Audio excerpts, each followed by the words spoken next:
नमस्कार, खबर उत्तर प्रदेश में आपका स्वागत है। मैं हूं राहुल चौहान और खबरों बढ़ने से पहले एक नजर आज की हेडलाइंस पर। यूपी को मिली 4,850 करोड़ की सौगात। लखनऊ कानपुर एक्सप्रेसवे का उद्घाटन। राजनाथ सिंह और नितिन गडकरी ने किया उद्घाटन। अब सिर्फ 40 मिनट में तय होगा सफर। सुप्रीम कोर्ट ने राम मंदिर चढ़ावा चोरी मामले में मांगी जांच रिपोर्ट। अब 20 जुलाई को होगी सुनवाई।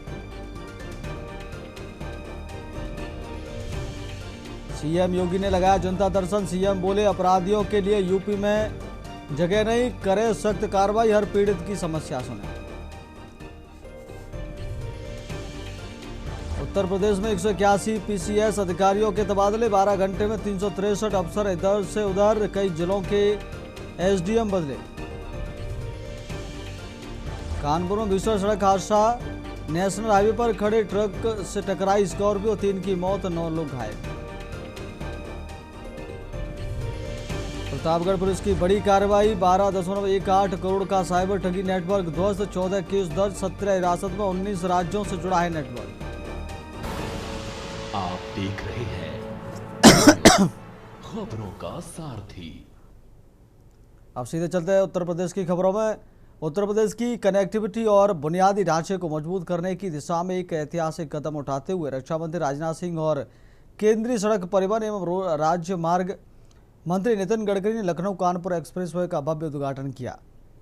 सरोजनी नगर स्थित सैनिक स्कूल से आयोजित इस कार्यक्रम में 4,850 करोड़ से अधिक की लागत वाली 3 राष्ट्रीय राजमार्ग परियोजनाओं का लोकार्पण और शिलापट अनावरण किया गया। नवनिर्मित 63 किलोमीटर लंबा 6 लेन का लखनऊ कानपुर एक्सप्रेसवे बनकर तैयार हो गया है। इसके शुरू होने से लखनऊ और कानपुर के बीच का सफर जिसमें पहले करीब 2 घंटे से 3 घंटे लगते थे, अब सिमटकर महज 40 से 45 मिनट का रह गया है। यह देश का पहला बैरियर फ्री एक्सप्रेसवे है जिसमें आधुनिक ऑटोमेटिक टोलिंग सिस्टम का इस्तेमाल किया गया है। साथ ही सुरक्षा के लिए 120 किलोमीटर घंटा की रफ्तार के साथ एआई आधारित स्पीड कैमरे लगाए गए हैं।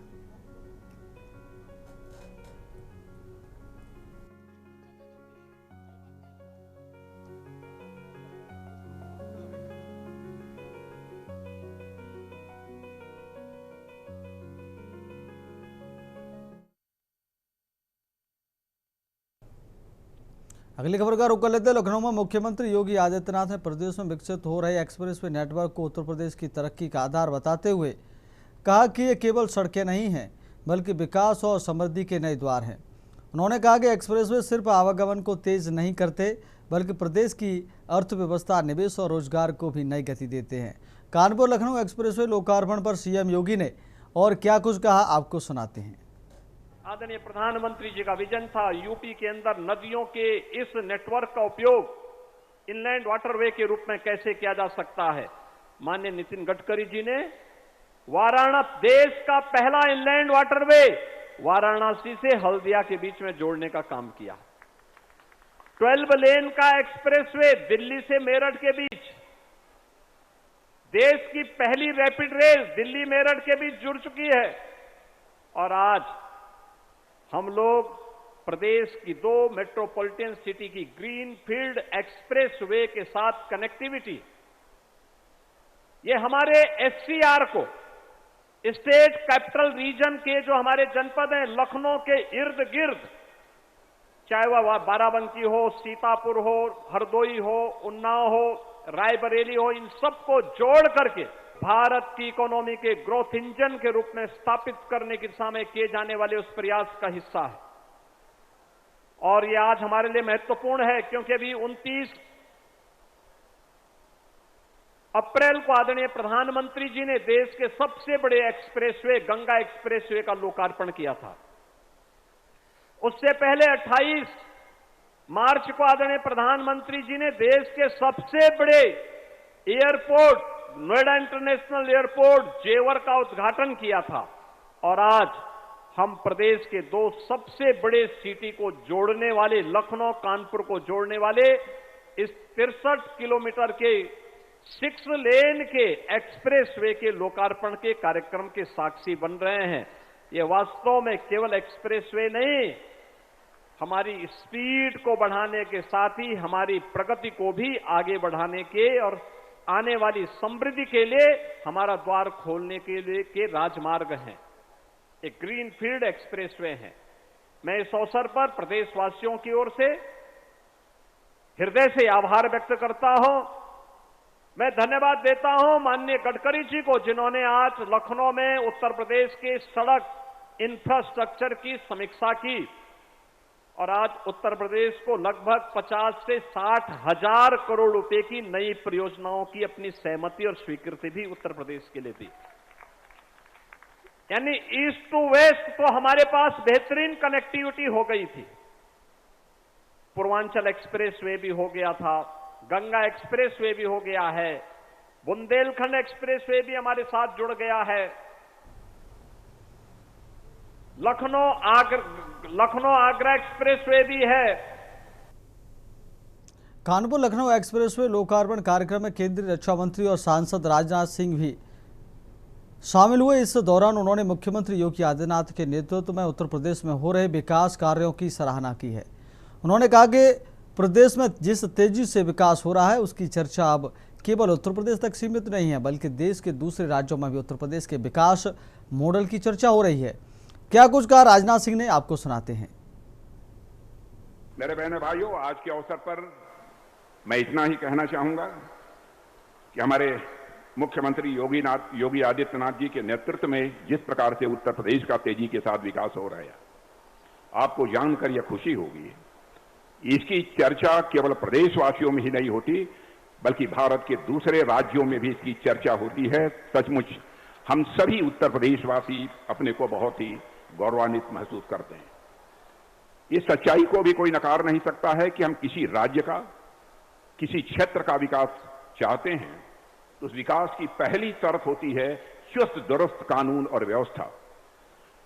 और जिस प्रकार की चुस्त दुरुस्त कानून व्यवस्था हमारे यहां के मुख्यमंत्री श्री योगी आदित्यनाथ जी दी है, बहनों भाइयों, उसकी जितनी भी सराहना की जाए वह कम है। केवल लखनऊ के रहने वाले लोग अथवा उत्तर प्रदेश के लोग ही इसकी सराहना नहीं करते, बल्कि देश में सर्वत्र इसकी सराहना की जाती है।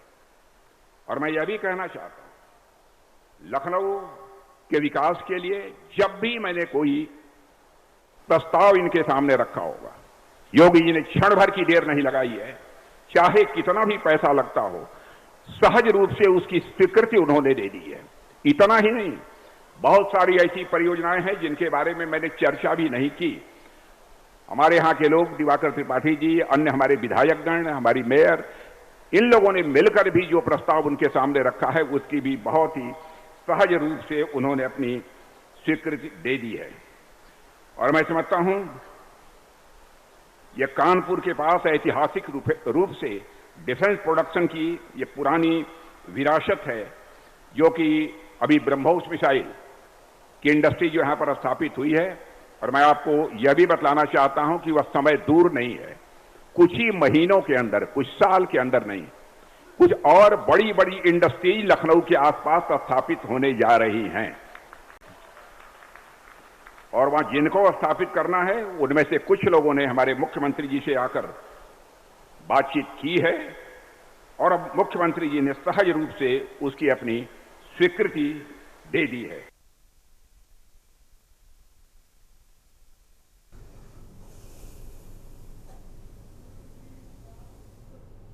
अगली खबर का रुख कर लेते। कांग्रेस के प्रदेश अध्यक्ष अजय राय ने आगामी विधानसभा चुनावों को लेकर बड़ा दावा किया है।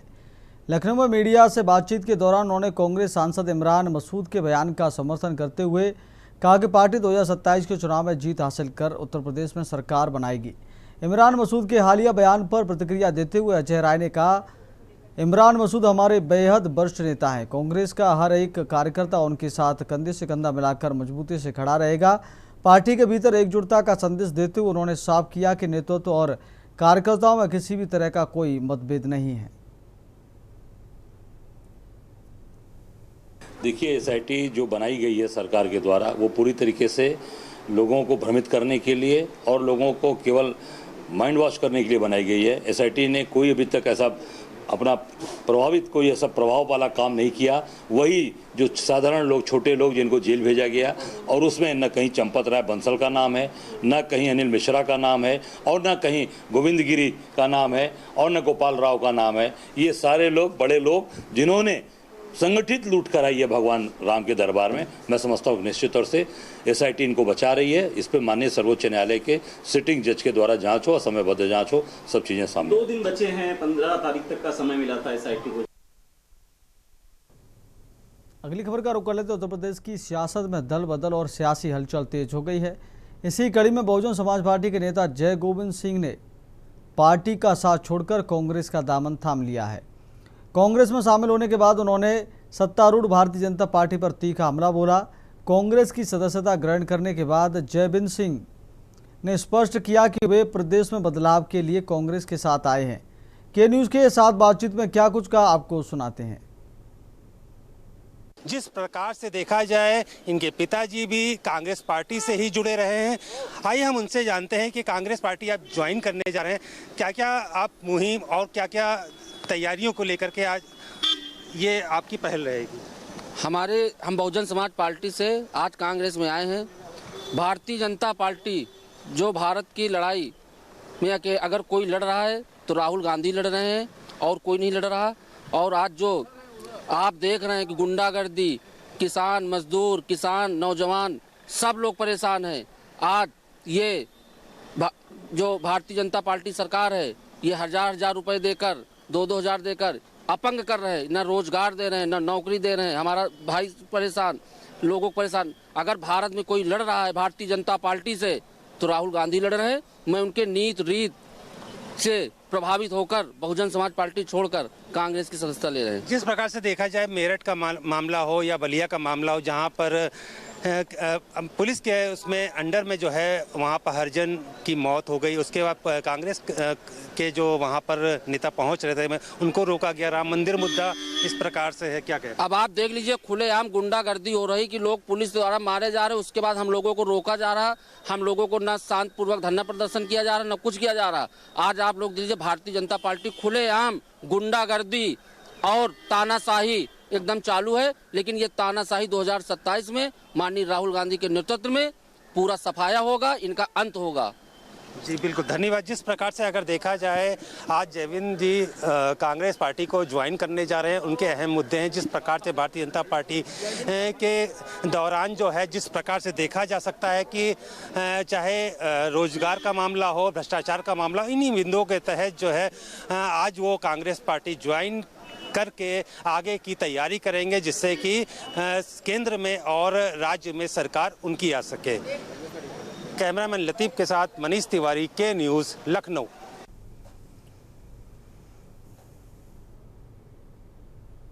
अगली खबर की ओर बढ़ लेते। श्री राम जन्मभूमि मंदिर में कथित गबन के मामले को लेकर अयोध्या की सियासत और गर्मा गई है।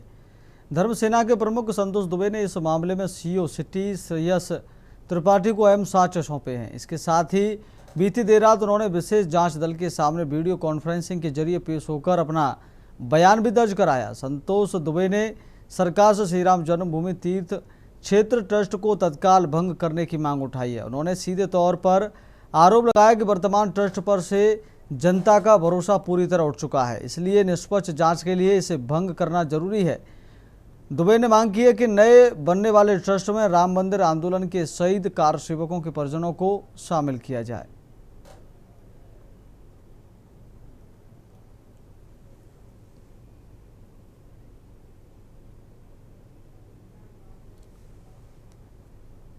अगली खबर का रुख करते उत्तर प्रदेश के जल शक्ति मंत्री स्वतंत्र देव सिंह ने किसानों को सिंचाई और पानी की बेहतर सुविधा देने के लिए एक बड़ा कदम उठाया है। उन्होंने लखनऊ स्थित प्रमुख अभियंता कार्यालय से वर्चुअल माध्यम से बटन दबाकर जनपद बहराइच और श्रीबस्ती की कुल 14 विकास परियोजनाओं का भव्य लोकार्पण किया। लोकार्पण कार्यक्रम के दौरान जल शक्ति मंत्री ने कहा कि इन 14 परियोजनाओं के शुरू होने से क्षेत्र के किसानों को खेती के लिए पानी की किल्लत से नहीं जूझना पड़ेगा। बहराइच और श्रीबस्ती जिलों के कृषि क्षेत्र को इससे बेहतर जल प्रबंधन और सिंचाई की आधुनिक सुविधाएं मिलेंगी, जिससे फसलों की पैदावार में सुधार होगा और किसानों की आय बढ़ेगी।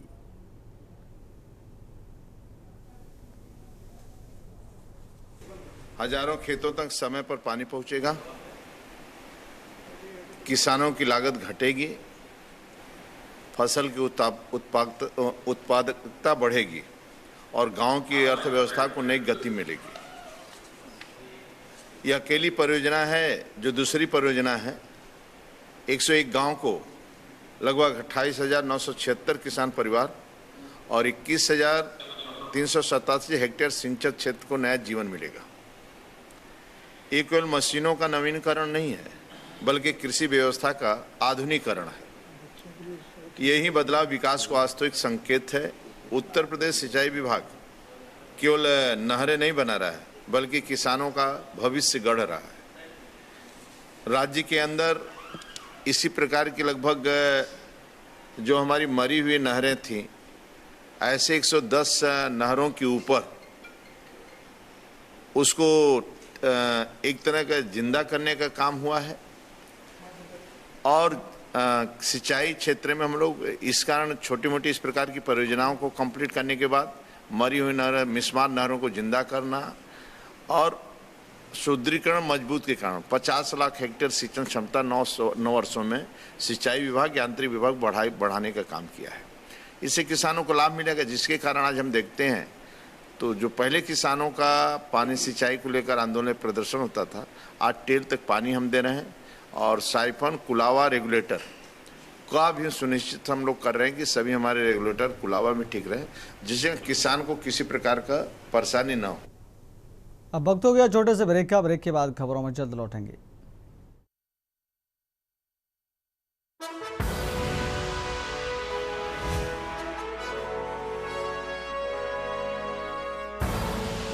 आप देख रहे हैं के न्यूज, खबरों का सारथी। नमस्कार। ब्रेक के बाद फिर आपका बहुत स्वागत है और सीधे लेकर चलते हैं आपको खबरों में।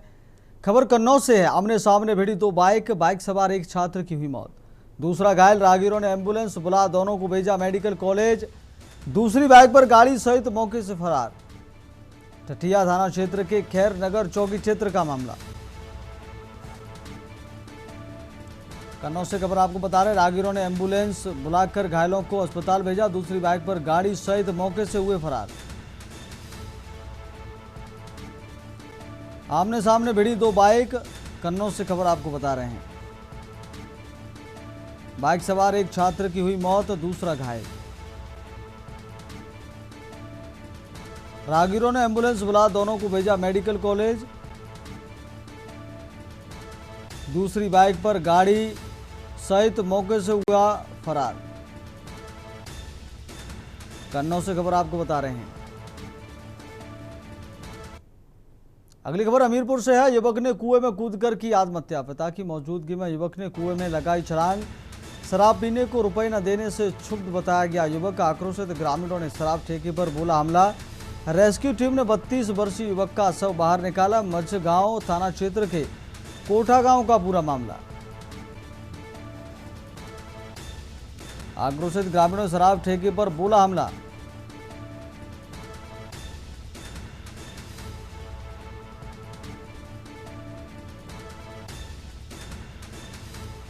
मझगांव थाना क्षेत्र के कोठा गांव का पूरा मामला। रेस्क्यू टीम ने 32 वर्षीय का युवक का शव बाहर निकाला।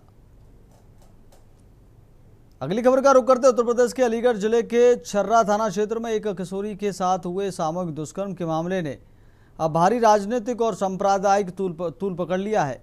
घटना दो अलग अलग समुदायों से जुड़ी होने के कारण इलाके में सांप्रदायिक तनाव की स्थिति बनती जा रही है। इस बीच विभिन्न राजनीतिक दलों के नेताओं ने जिला कलेक्ट्रेट पहुंचकर शासन के नाम जिला प्रशासन को ज्ञापन सौंपे हैं और आरोपियों के खिलाफ सख्त कार्रवाई की मांग की है।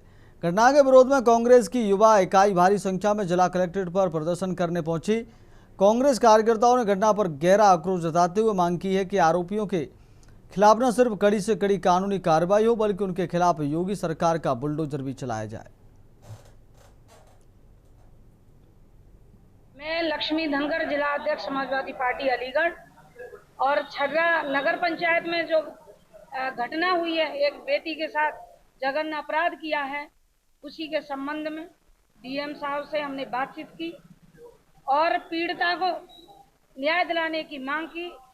और उसके उपचार के लिए जल्द से जल्द अच्छी से सुविधाएं व्यवस्थाएं की जाएं, आर्थिक सहयोग किया जाए और उसे सुरक्षा प्रदान की जाए। अगर आज उन्होंने कहा है कि जल्द से जल्द करेंगे, अगर नहीं करते हैं तो हम धरना प्रदर्शन करेंगे और रोडों पर जाम लगाएंगे। अगली खबर अलीगढ़ से है। गैंग रेप के आरोपी भेजे गए जेल। एसएसपी व अन्य गंभीर धाराओं में की गई कार्रवाई। दोनों भाई किशन, गोपाल और अंजू को भेजा जेल। शीघ्र दोनों आरोपियों की कोर्ट में पेश होगी चार्जशीट। जेएनएमसी चिकित्सकों ने पीड़िता को बताया खतरे के बाहर। पैरवी कर पुलिस आरोपियों को दिलाएगी कठोर सजा। एसएसपी नीरज यादव ने दी केस से जुड़ी जानकारियां। छर्रा थाना इलाके में हुई थी बच्ची से दरिंदगी की वारदात।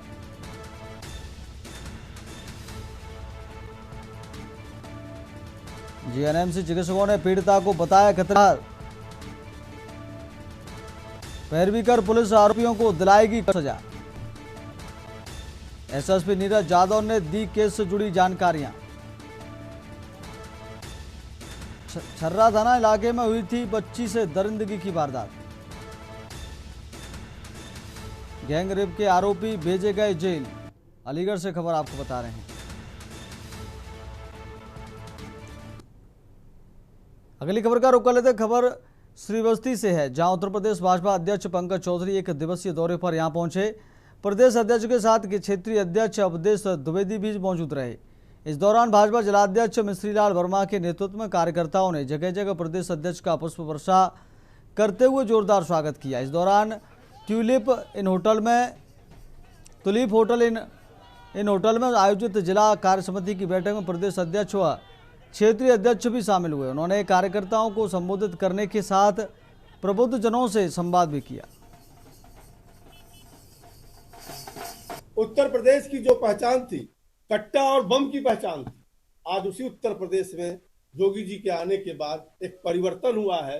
जो शाम की माता बहनें हमारी घर से निकलने में बाधित होती थी, आज वो रात में भी कहीं आ जा सकती है। हमारा व्यापारी दुकान में बैठा रहता था, डरा सहमा रहता था कब फिरौती की रकम हमसे मांग लिया जाए, कब किसकी घर कब्जा हो जाए, कब किसका मकान कब्जा हो जाए।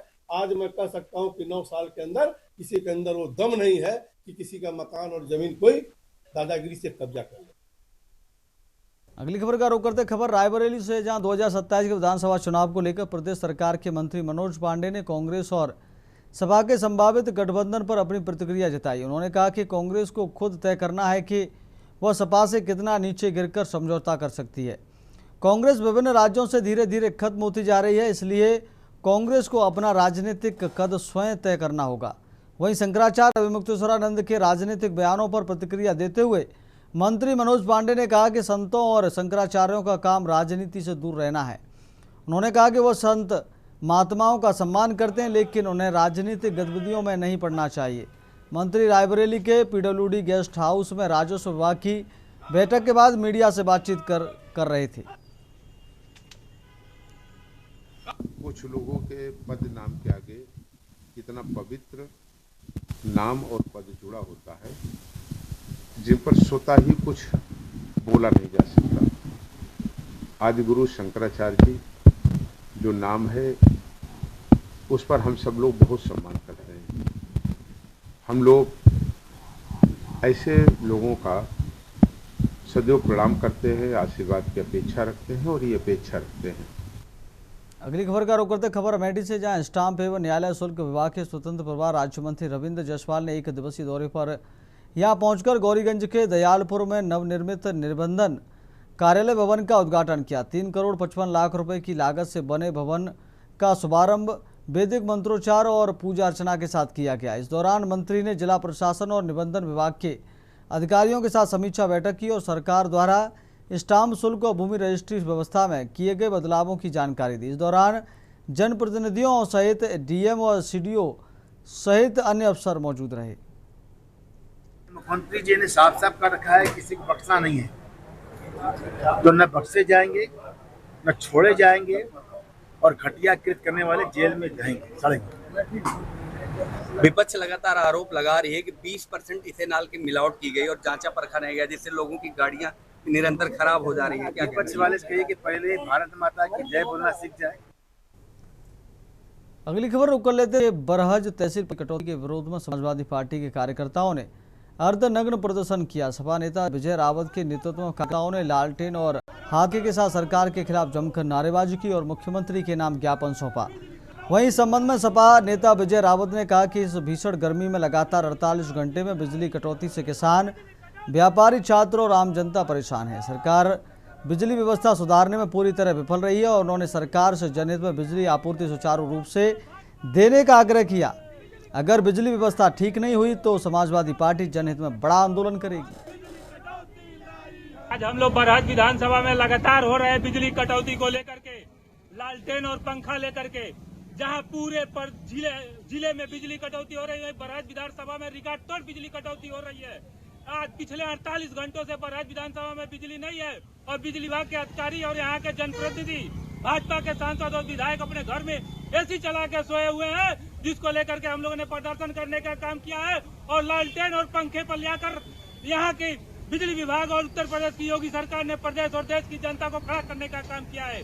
भारतीय जनता पार्टी ने कहा था कि हमारी सरकार बनेगी तो हम स्मार्ट सिटी बनाने का काम करेंगे, लेकिन स्मार्ट सिटी तो नहीं दे पाई, लेकिन प्रदेश और देश की जनता को स्मार्ट मीटर देने का काम किया है। फिलहाल खबर उत्तर प्रदेश में मेरे साथ इतना ही। देखते रहिए के न्यूज इंडिया। नमस्कार। गोल्डी मसाले लाए हैं फ्रेश लॉक टेक्नोलॉजी, जो रखे मसालों को हर समय फ्रेश। गोल्डी मसाले